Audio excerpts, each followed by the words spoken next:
2021년 6월 22일 화요일. 오늘은 마가복음 5장 21절부터 43절까지 말씀을 함께 묵상하겠습니다. 예수께서 배를 타시고 다시 맞은편으로 건너가시니 큰 무리가 그에게로 모이거늘 이에 바닷가에 계시더니 회당장 중에 하나인 야이로라 하는 이가 와서 예수를 보고 발 아래 엎드려 간곡히 고하여 이르되 내 어린 딸이 죽게 되었사오니 오셔서 그 위에 손을 얹으사 그로 구원을 받아 살게 하소서 하거늘. 이에 그와 함께 가실새 큰 무리가 따라가며 애워싸 밀더라. 12해를 혈루증으로 알아온 한 여자가 있어 많은 의사에게 많은 괴로움을 받았고 가진 것도 다 허비하였으되 아무 효험이 없고 도리어 더 중하여졌던 차에 예수의 소문을 듣고 무리 가운데 끼어 뒤로 와서 그의 옷에 손을 대니 이는 내가 그의 옷에만 손을 대어도 구원을 받으리라 생각함일러라.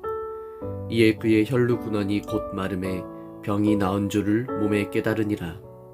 예수께서 그 능력이 자기에게서 나간 줄을 곧 스스로 아시고 무리 가운데에 돌이켜 말씀하시되 누가 내 옷에 손을 대었느냐 하시니 제자들이 여짜오되 무리가 애워싸 미는 것을 보시며 누가 내게 손을 대었느냐 물으시나이까 하되 예수께서 이 일 행한 여자를 보려고 둘러보시니 여자가 자기에게 이루어진 일을 알고 두려워하여 떨며 와서 그 앞에 엎드려 모든 사실을 여쭈니 예수께서 이르시되 딸아 내 믿음이 너를 구원하였으니 평안히 가라. 내 병에서 놓여 건강할지어다. 아직 예수님께서 말씀하실 때에 회당장의 집에서 사람들이 와서 회당장에게 이르되 당신의 딸이 죽었나이다. 어찌하여 선생을 더 괴롭게 하나이까. 예수께서 그 하는 말을 곁에서 들으시고 회당장에게 이르시되 두려워하지 말고 믿기만 하라 하시고 베드로와 야고보와 야고보의 형제 요한 외에는 아무도 따라옴을 허락하지 아니하시고 회당장의 집에 함께 가사 떠드는 것과 사람들이 울며 심히 통곡함을 보시고 들어가서 그들에게 이르시되 너희가 어찌하여 떠들며 우느냐. 이 아이가 죽은 것이 아니라 잔다 하시니 그들이 비웃더라. 예수께서 그들을 다 내보내신 후에 아이의 부모와 또 자기와 함께한 자들을 데리시고 아이 있는 곳에 들어가사 그 아이의 손을 잡고 이르시되 달리다 굼 하시니 번역하면 곧 내가 내게 말하노니 소녀야 일어나라 하심이라. 소녀가 곧 일어나서 걸으니 나이가 12살이라.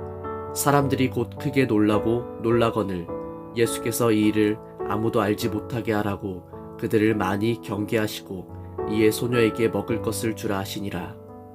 아멘. 잠시 기도하시겠습니다. 사랑과 은혜의 하나님, 오늘도 우리에게 새로운 날을 허락하시고 당신의 말씀 앞으로 우리들을 인도하여 주심에 감사드립니다. 우리들의 인생을 세상 속에서 결코 침몰하지 않도록 붙잡아 주시는 주님의 능력을 의지하여 오늘 하루도 세상을 향해 나아갑니다. 우리 앞에 놓여진 많은 문제들 가운데 하나님께서 역사하실 그 때를 기다리게 하시고 무엇보다 하나님의 시간을 이해하고 기다릴 수 있는 믿음을 우리에게 허락하여 주옵소서. 예수님의 이름으로 기도드립니다. 아멘. 모든 인생에는 때라는 것이 존재합니다. 비단 인생뿐만 아니라 하나님이 지으신 모든 세계가 그러합니다. 하나님이 모든 것을 지으시되 때를 따라 아름답게 하셨고 또 사람들에게는 영원을 사모하는 마음을 주셨느니라. 그러나 하나님이 하시는 일의 시종을 사람으로 측량할 수 없게 하셨도다. 전도서 3장 11절의 말씀에서 확인할 수 있듯이 범사에는 하나님이 정하신 때가 있습니다. 나무가 결실을 맺기 위해서는 수많은 시간을 기다리고 또 기다려야 하듯이 인생도 마찬가지입니다. 그런데 때로는 참 그때를 기다린다는 것이 어렵게만 느껴지고 어떨 때는 그 시간이 길게 느껴져서 시간이 모든 사람들에게 공정하게 흘러가지만 그런 순간이 오면 마치 시간이 나에게만 불리하게 돌아가는 것처럼 느껴집니다. 예수님께서도 이 땅 가운데 오셔서 구속의 사역을 감당하실 때 우리처럼 하나님의 일하실 때를 기다리셨습니다. 주님은 절대로 하나님 아버지보다 앞서가지 않으시고 그분의 일하시는 때를 따라 움직이시고 일하셨습니다. 바로 이와 같은 주님의 온전한 순종을 통하여 하나님의 구속의 역사가 십자가 위에서 선언되었고 예수 그리스도의 죽으심과 부활하심의 사건은 온 인류 가운데 하나님의 계획이 완전히 이루어졌음을 알리는 중대한 사건이 된 것입니다. 오늘 본문의 말씀에서도 이와 같은 하나님의 때와 관련된 말씀이 기록되고 있습니다. 우리는 때로 이러한 하나님의 타이밍을 이해할 수 없으나 마가는 이 사건을 통해 하나님의 때에는 반드시 이유가 있다는 사실과 함께 그러므로 우리들이 인내하며 기다려야 할 이유 또한 설명하여 줍니다. 예수님께서 배를 타고 맞은편 쪽으로 다시 건너오셨습니다. 그러자 많은 사람들이 예수님 주위에 몰려들었습니다. 예수님께서 호숫가에 계셨습니다.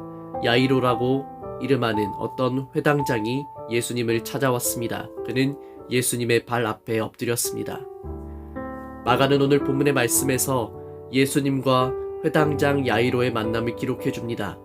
사회적 지위로 보았을 때 예수님보다 야이로가 더 높은 위치에 있는데 야이로는 예수님 앞에 엎드렸다고 마가는 기록합니다. 이것은 정말로 보기 드문 장면이고 이와 같은 사실은 회당장 야이로에게 뭔가 중대한 문제가 있었다는 것을 짐작케 합니다. 계속해서 말씀을 보면 야이로는 이렇게 말합니다. 그리고 예수님께 거듭해서 간청했습니다. 제 어린 딸이 죽어가고 있습니다. 제발 오셔서 그 아이에게 손을 얹어 주십시오. 그러면 건강해지고 살아날 것입니다. 지금 회당장 야이로의 마음이 얼마나 초조한지 느껴지십니까?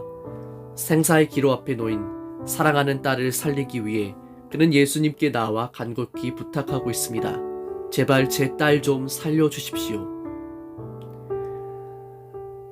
그 당시 예수님의 유명세는 온 동네를 들썩이게 했으니 회당장 야이로도 예수님에 대한 여러 가지 소식과 소문을 들었을 것이 분명합니다.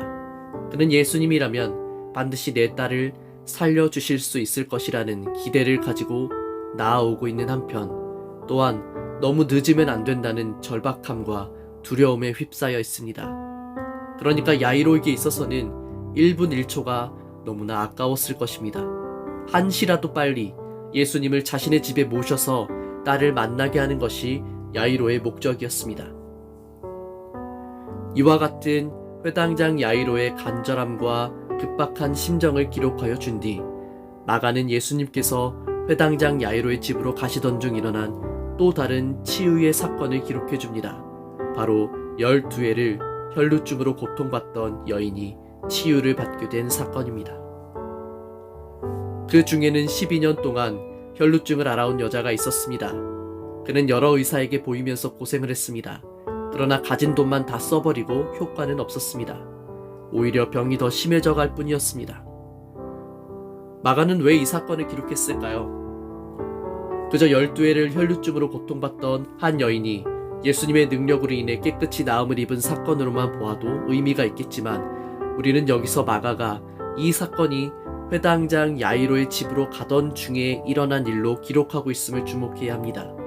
그녀는 예수님의 옷에 손만 대어도 내가 나을 것이라고 확신했고 수많은 인파를 뚫고 결국 예수님의 옷에 몰래 손을 대었습니다.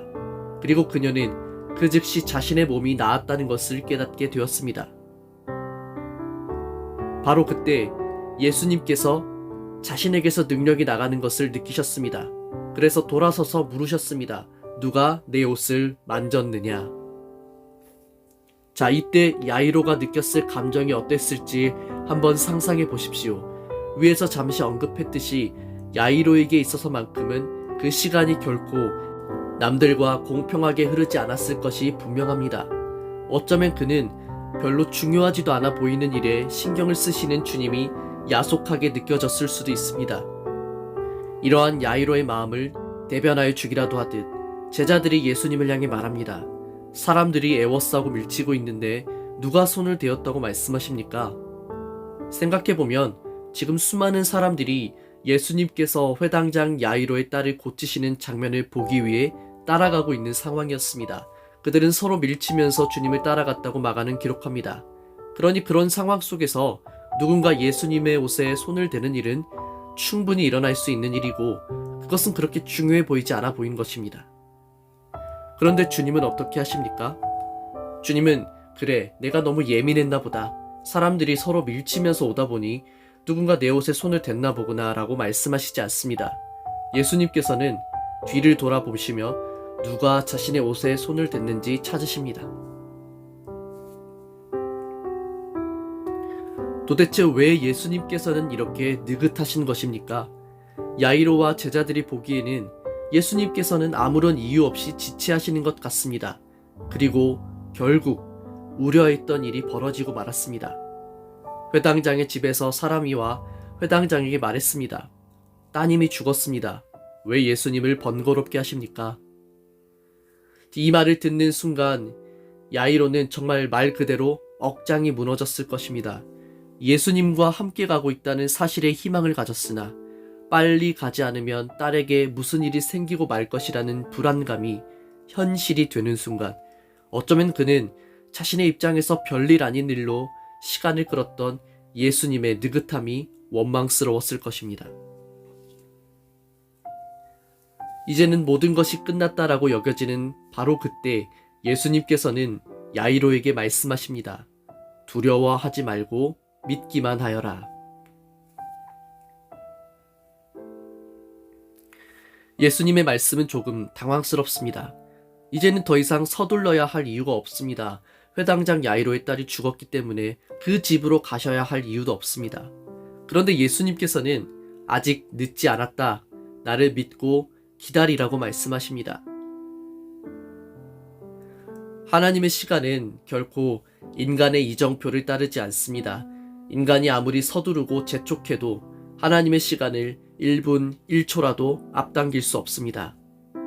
예수님께서 회당장 야이로의 집에 도착하시고 이 아이가 죽은 것이 아니라 자고 있는 것이라고 하셨을 때 그 자리에 있는 사람들이 비웃었습니다.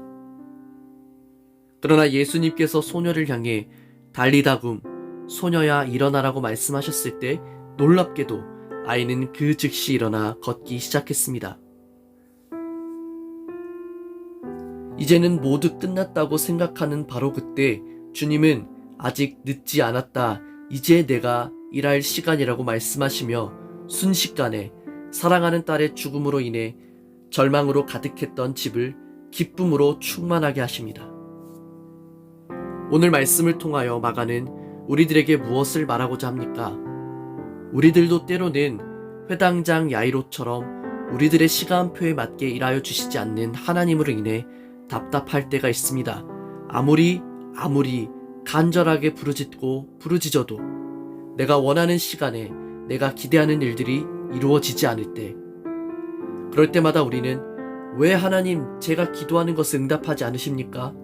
왜 저의 상황을 바꾸어 주시지 않습니까? 라는 상한 감정에 사로잡히게 됩니다.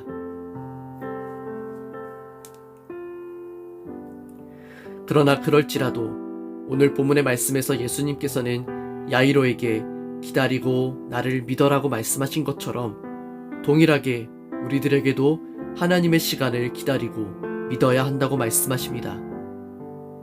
만약 야이로가 예수님을 향해 사람들이 말하는 것처럼 예수님, 이제 모든 것이 끝났습니다. 당신을 우리 집으로 모셔야 할 이유가 없어졌군요. 이제 그만합시다. 이렇게 이야기했다면 그는 자신의 딸이 일어나 걷는 장면을 목격할 수 없었을 것입니다. 우리는 하나님의 시종을 다 알 수 없습니다. 왜 하나님께서 지체하시는지, 그 일을 통해서 무엇을 이루고자 하시는지 정확히 알 수 없습니다. 이런 막연함이 때론 우리들의 감정을 상하게 합니다. 그런데 마가는 오늘 이 사건을 통해서 우리는 반드시 하나님을 신뢰하고 기다려야 한다고 말합니다. 그 일을 통해서 하나님께서 하실 일이 분명히 있다고 말합니다. 12회를 혈루증으로 고통받던 한 여인이 낫는 사건을 통해 예수님께 능력이 있으심이 다시 한번 수많은 무리들을 향해 증거되었습니다. 그리고 주님은 그 여인을 찾으시고 만나 주셨습니다. 주님의 관심은 단순히 병을 고치시는 것에 있는 것이 아니라 한 영혼을 구원하시는 일에 있다는 것을 다시 한번 모든 무리를 향해 알려주십니다. 뿐만 아니라 죽은 줄 알았던 야이로의 딸이 마치 잠들었다가 깨어난 아이처럼 일어나 걷는 장면을 통해 죽음이라도 예수님의 하시는 일을 막을 수 없다는 것을 알려줍니다. 생명을 주실 권세가 예수님께 있음이 그 자리에 있는 모든 사람에게 증거되었습니다. 우리에게는 늦었다고 여겨지는 그 순간이 하나님께는 완벽한 타이밍입니다. 그러므로 하나님의 시간이 그저 느리게만 느껴진다고 실망하지 마십시오. 하나님을 재촉하지 마십시오. 하나님의 시간에 저와 여러분의 삶을 통해 반드시 그가 해야 할 일을 이루실 것입니다.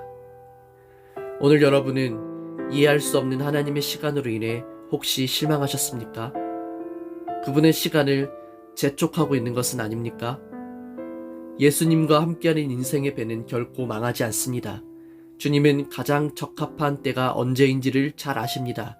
기도해도 아무런 응답이 없고 그저 더 기다리라고 하시는 것 같을 때에는 반드시 그럴 만한 이유가 있는 것입니다. 오늘 하루도 예수님의 손을 잡고 주님이 인도하시는 대로 순종하여 나아갑시다. 주님이 바로 지금이다 라고 말씀하시기 전까지는 끝까지 기다리고 신뢰하십시오. 여러분의 삶을 통해 크신 일을 이루실 하나님을 바라보며 나아가는 지혜로운 그리스도인이 되시기를 우리 주 예수님의 이름으로 간절히 축복합니다.